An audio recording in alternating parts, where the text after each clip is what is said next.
Hi, I'm Monika from the Tatra Educational Park. We are currently in the enclosure with goats and sheep, and in a moment, I'll tell you a bit about them. Sheep are animals that are deeply ingrained in the landscape of the Tatra Mountains and the Tatras region because they were one of the animals often seen grazing on the slopes of the Tatras. The sounds you currently hear in the background are the noises made by our Lubo, who is currently going through a rutting season, so it can be quite loud in our park during certain times of the year. Going back to sheep, they are very peaceful and enigmatic animals, very rarely causing conflicts within herds.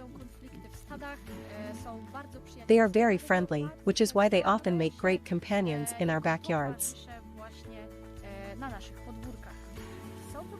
They are very popular animals worldwide due to their gentleness and curiosity towards humans.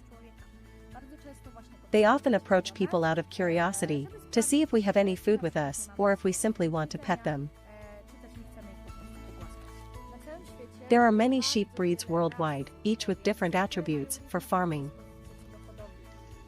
Some are raised strictly for their wool, which can be used to make clothing and various textiles.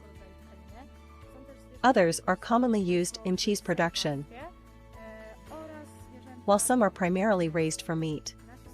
Our herd in the park, which greets us immediately upon entry, is quite diverse because both goats and sheep share the same enclosure, and despite being different species, they get along very well.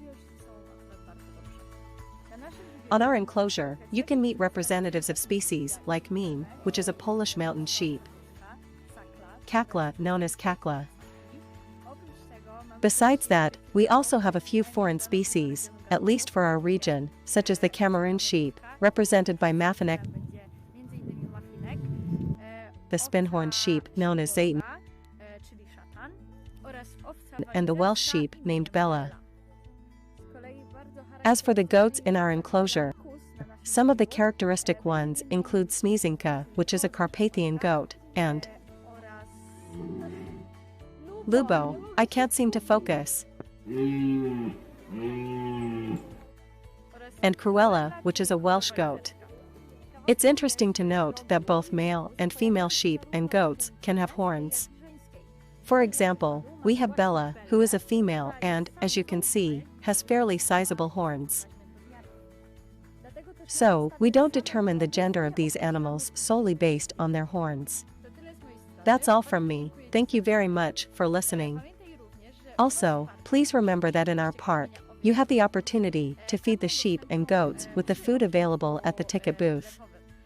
However, make sure to feed them from an open hand without spilling the food on the ground, as it may go to waste later.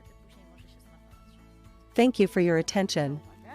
Of course, if you have any questions, feel free to ask them in the comments, and we hope to see you in Zakopane soon. I have to give you something now, because you've been very well behaved. Well, not entirely.